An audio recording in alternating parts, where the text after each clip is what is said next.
Thank you, Madam President. Each year, during Police Week, we honor our law enforcement officers and the families who support them and sacrifice alongside them. It's so important to remember that as much as the sacrifice of the officer or the man or woman overseas fighting for our country, the sacrifice of the family is in many ways just as great. They all give so much in service to their communities. Too many make the sacrifice, the ultimate sacrifice, to keep us safe. This year we add names of 4 Ohioans to the National Law Enforcement Memorial, Ohioans who laid down their lives last year. Officer Eric Joring of Westerville, a Columbus suburb. Officer Anthony Morella, also of Westerville. Officer Vu Nguyen of Cleveland. And Officer Matthew Mazzani of Mentor, a community east of Cleveland along Lake Erie. Each of these losses is a tragedy for a family, for a community, for their fellow officers. Sadly, we know the name already of two people that will be added to the memorial next year. Detective William Brewer of the Claremont County Sheriff's Office east of Cincinnati, and Officer Dale Woods of the Coleraine Township Police Department near Cincinnati, both killed in the line of duty in 2019.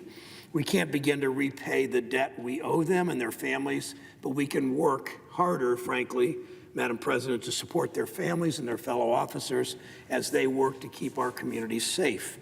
That's why I'm working with my colleague, Senator Portman, on our Bipartisan Power Act to get officers the tools they need to screen for dangerous opioids in their communities. This bill builds on my Interdict Act, which the President signed into law last year. That law is getting new portable handheld screening devices to Customs and Border Protection agents to detect fentanyl and carfentanil at the U.S. border and stop it before it reaches Ohio streets. The Power Act will give our local and state law enforcement access to the same high-tech tools. All of our law enforcement officers know how big of an issue illegal fentanyl has become. They deal with it, it seems like, almost every day. This week, I'm joining Senator Inhofe to introduce the Bipartisan Law Enforcement Training for Mental Health Crisis Response Act.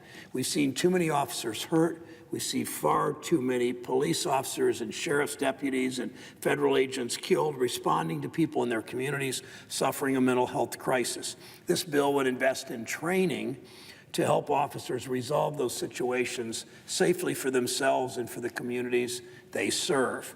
This Police Week, let's offer more than gratitude to the people who put their lives on the line to keep us safe.